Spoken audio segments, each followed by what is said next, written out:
Kind of works well that we've had an interruption after chapter 6, because chapter 7 is all about an interruption. After chapter 6 you've had 6 seals out of 7 opened, and you're expecting the 7th seal to now be opened, but instead we get this interruption. So just to give a quick recap, in chapter 1 John has been given this vision of Jesus, seeing how great he is, seeing how he's amongst the churches, and then in chapters 2 and 3 he's given some very specific things to write to these 7 churches that he's addressing in what is now modern day Turkey, but 2,000 years ago. In chapter 4 John is given a vision of the heavenly throne room of God the Father, seeing how he is in charge of everything, how he is sovereign because he's the one who created all things and keeps everything going. And then in chapter 5 he weeps because he sees this scroll of God's plans, but no one is able to enact God's plans. No one is worthy until he sees Jesus, the lion lamb who has been slain, who has bought a people for God. He is worthy to enact God's plans for this world.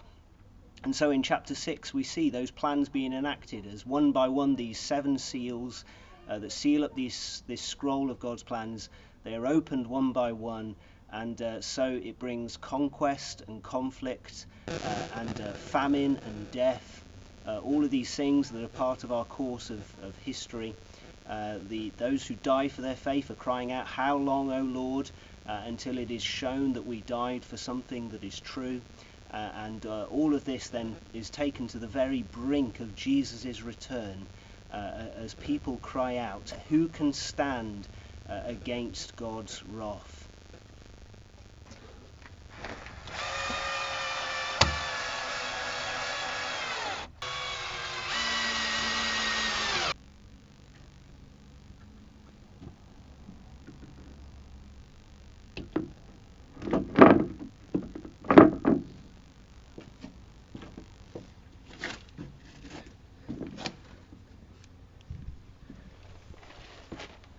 So chapter 7 begins with 4 new angels who are holding back the 4 winds that are God's complete destruction. In other words, God is holding back his judgment until the time is right. And that's because of one very particular thing that needs to happen here in chapter 7. Another angel goes out with God's seal. He goes out to mark God's people, to seal them on their forehead. And the number that is sealed is 144,000, 12,000 from each of the 12 tribes.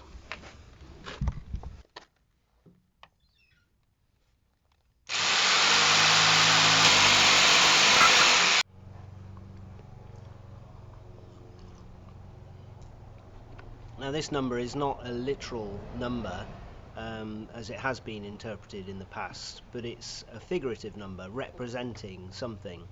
So you've got the 12 tribes of Israel and the 12 apostles of Christ.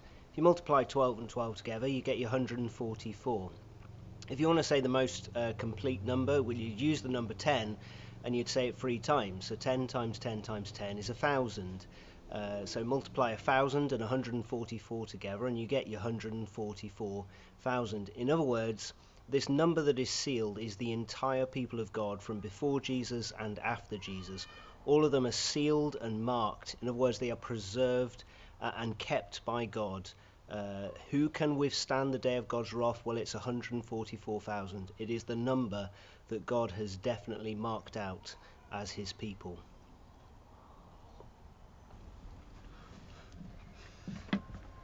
So far, John has only heard this counting going on. So now he turns to look, and what he sees is actually a vast crowd, larger than anyone can possibly count. So as much as we are a definite number of people of God giving us security, he knows who are his people. We're also a vast crowd, far greater than anyone can possibly count, and that's how great God's grace is, that he saves so many people from every nation and from every language. And these people, clothed in white, given the perfection of Jesus to live in, they are praising God for what he has done. They are celebrating his salvation.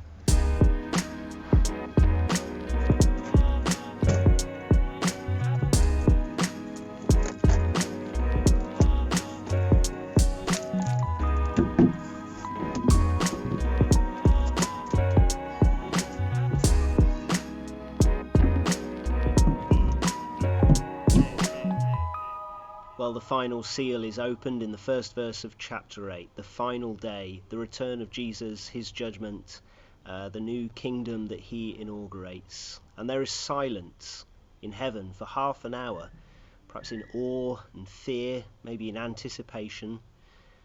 But this is the day, the final day, the return of Jesus. But that doesn't happen until all of God's people have been sealed, until this vast, countless number have been numbered by God. Well, join us next time for chapters 8 and 9 of Revelation.